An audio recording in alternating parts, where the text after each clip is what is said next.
여러분 반갑습니다. 출애굽기 말씀 묵상 시간입니다. 우리가 좋든 싫든 이 광야 속에서 살아가고 있습니다. 광야는 꼭 내가 선택해서가 아니라 우리 삶의 무대입니다. 그런데 이 광야라고 하는 자리는 결핍의 공간입니다. 우리가 인생 살아가면서 모자란 것이 참 많지 않습니까? 지식이 모자라기도 하고 또 물질이 모자라기도 하고 또 우리 건강이 약하기도 합니다. 여러분, 이처럼 우리 삶 자체가 결핍이 가득하고 이 결핍 가득한 삶은 어찌 보면 광야의 시간이다라고 말할 수 있습니다. 이 광야를 살아가면서 다양한 결핍을 안고 살아가는데 많은 사람들은 그 해결책을 내가 가지고 있는 힘, 또 다른 사람과의 좋은 관계, 또 돈, 그리고 내가 가지고 있는 지식, 또 나의 능력, 이런 것들로 우리의 결핍을 해결해 보려고 합니다. 근데 여러분이 광야에서 우리의 결핍을 해결하기 위해 이 자구책을 마련하면 마련할수록 더 깊은 늪에 빠지는 경우가 있습니다. 왜냐하면 이 영적인 이 광야는 하나님께서 그 결핍의 문제를 해결해 주지 않는다면 진정으로 우리의 문제가 해결되지 않기 때문입니다. 여러분, 우리가 어떤 영적인 광야를 지나가고 있습니까? 저보다 정말 힘들고 어려운 시간들을 지나가고 있습니다. 정말 우리가 이 광야에서 어떻게 승리할 수 있을지 말씀을 통해서 더 깊이 살펴볼 수 있기를 원합니다. 오늘 말씀은 출애굽기 16장 1절에서 21절 말씀입니다. 이스라엘 자손의 온 회중이 엘림에서 떠나 엘림과 시내산 사이에 있는 신광야에 이르니 애굽에서 나온 후 둘째 달 15일이라. 여러분, 출애굽한 지 둘째 달 15일이 되었습니다. 그러니까 한 달하고 플러스 15일, 그렇게 된 것입니다.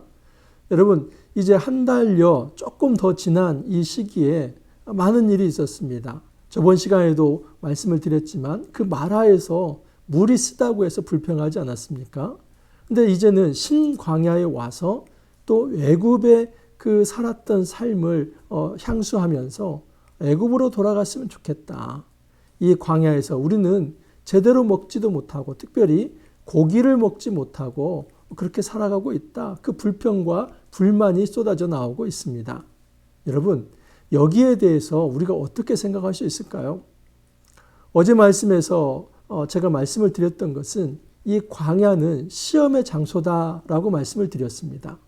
근데 그 시험이라고 하는 것은 하나님께서 기준을 가지고 있을 때 가능한 것입니다. 여러분, 우리가 시험을 볼 때 선생님들이 그 평가 기준을 세우지 않습니까? 객관식에서 1번에서 5번까지 있다면 답이 몇 번인지 처음에 정해 놓습니다. 또 서술형 문제에도 어떤 핵심 키워드가 들어가는지 그것이 다 평가 항목에 들어가 있습니다. 이렇듯이 하나님께서도 우리를 시험하실 때에 굉장히 핵심되는 주제가 있습니다. 그 핵심되는 주제, 그것을 잘 파악하지 못한다면 우리는 시험에 합격할 수 없습니다. 과연 하나님께서 이 광야에 내신, 그 광야의 백성에게 내신 시험 문제가 무엇인가? 여러분, 이 환경적 문제는 일단 배고픔의 문제입니다. 3절을 보면 이스라엘 자손이 그들에게 이르되 우리가 애굽 땅에서 고기 가마 곁에 앉아있던 때와 떡을 배불리 먹던 때에 여호와의 손에 죽었더라면 좋았을 것을 너희가 이 광야로 우리를 인도해내어 이 온 회중이 줄여죽게 하는도다. 어떤 선동하는 이들이 있습니다. 아마도 이 민수기적 배경에 의한다면 이 사람들은 타민족, 이제 이스라엘 혈통이 아닌 타민족, 허다한 잡족 중에 포함된 그 사람들일 것입니다. 그 사람들이 애굽 삶을 향수합니다. 애굽에서 살았던 그 삶을 돌아보면서 그때에는 우리가 고기 가마 곁에서 고기를 먹을 수 있었다라고 얘기를 합니다. 근데 많은 학자들이 이거 역시도 거짓되고 과장되다고 얘기를 합니다. 왜냐하면 이스라엘 백성이 애굽에서는 종노릇을 하지 않았습니까? 그래서 그 종노릇을 살았기 때문에 그렇게 고기를 먹고 배부르게 살지 않았습니다. 정말 이 말은 굉장히 과장된 선동적 언어라고 말할 수 있습니다. 이스라엘의 출애굽 백성 내에 이처럼 선동하는 무리가 있었다는 걸 알 수 있습니다. 그 선동의 핵심은 무엇이냐면 애굽이 좋았다는 것입니다. 이제 출애굽한 지 한 달하고 15일이 지났습니다. 그 긴 시간이 아님에도 불구하고 벌써 애굽을 그리워하면서 이 광야에서 우리는 줄여 죽게 되었다.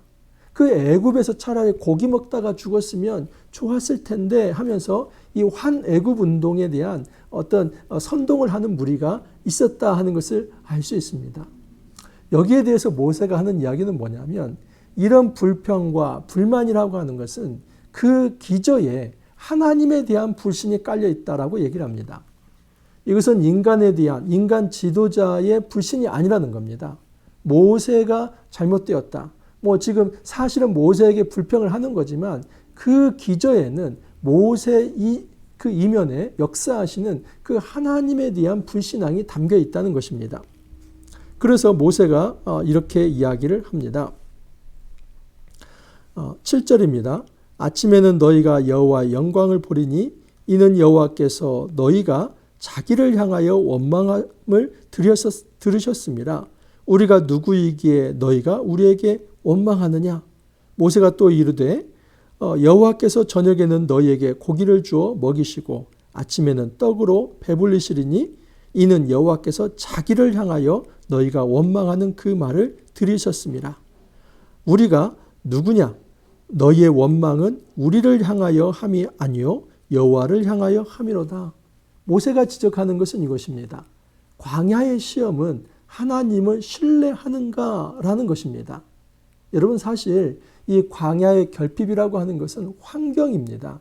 그것은 어떤 정말 그것이 영원히 지속되는 것이 아닙니다. 왜냐하면 하나님은 이 광야를 경유지로 놔두고 그 경유지를 잘 통과해서 안식의 땅에서 젖과 꿀이 흐르는 그곳에서 생명을 주시고 또 생명의 풍성함을 주시며 많은 것들로 채워주시겠다고 약속하시지 않았습니까? 그렇기 때문에 이 광야라고 하는 이 결핍이라고 하는 것은 영원히 지속되는 것이 아니라 일시적인 것입니다. 그 일시적 광야에서 하나님께서 확인하고 싶은 것은 뭐냐면 그 결핍의 순간에 원망할 것인가 아니면 하나님을 신뢰할 것인가 이 문제였습니다.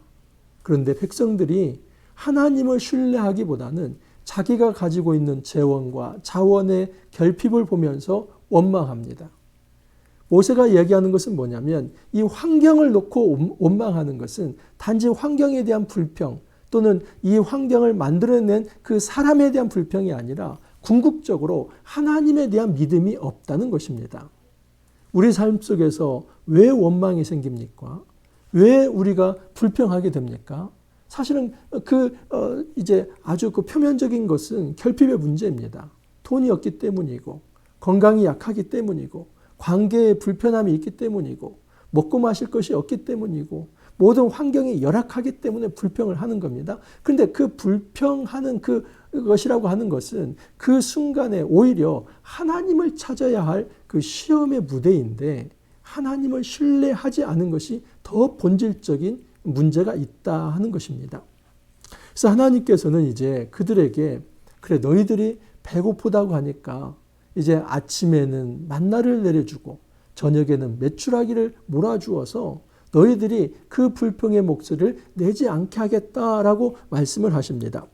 13절을 보면 저녁에는 메추라기가 와서 진에 덮이고 아침에는 이슬이 진 주위에 있더니 그 이슬이 마른 후에 광야 지면에 작고 둥글며 서리같이 가는 것이 있는지라 이스라엘 자손이 보고 그것이 무엇인지 알지 못하여 서로 이르되 이것이 무엇이냐 하니 모세가 그들에게 이르되 이는 여호와께서 너희에게 주어 먹게 하신 양식이라. 여러분 히브리어로 이것이 무엇이냐 하는 것이 마후 그럽니다.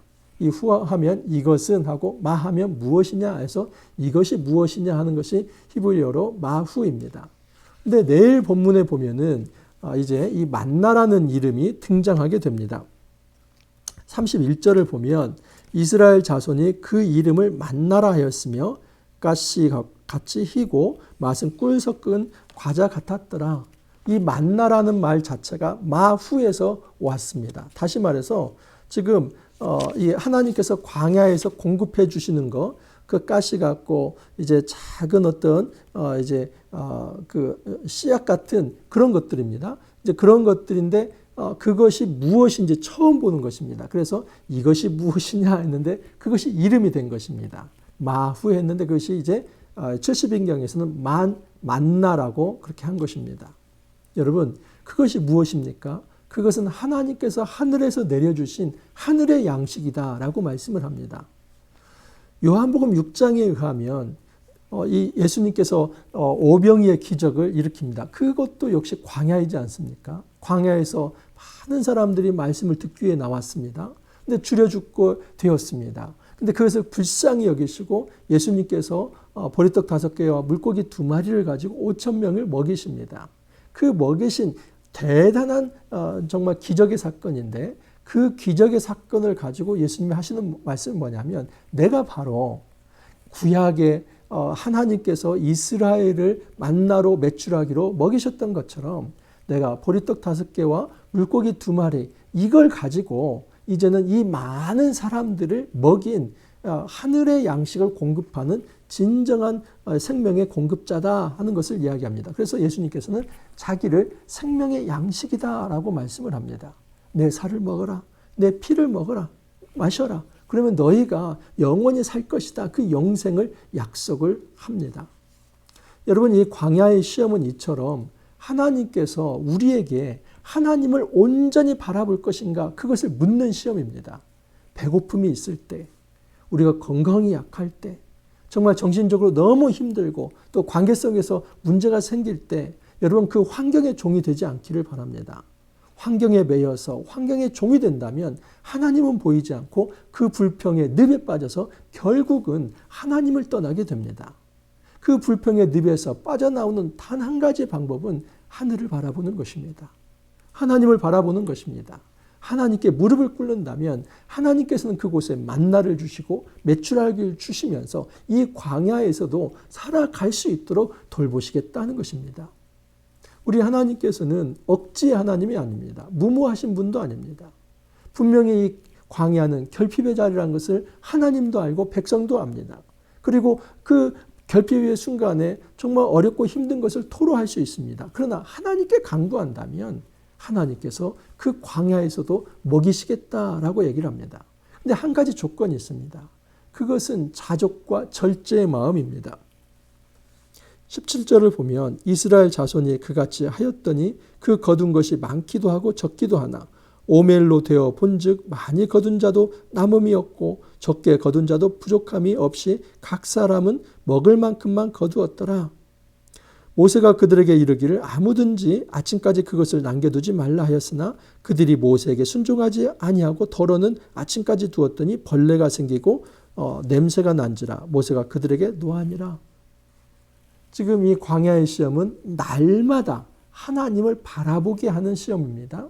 그래서 하나님께서는 만나를 주시는데 그 만나를 매일 가서 거두게 합니다. 그런데 그것을 한 오멜씩, 이 한 오멜은 2.2리터입니다.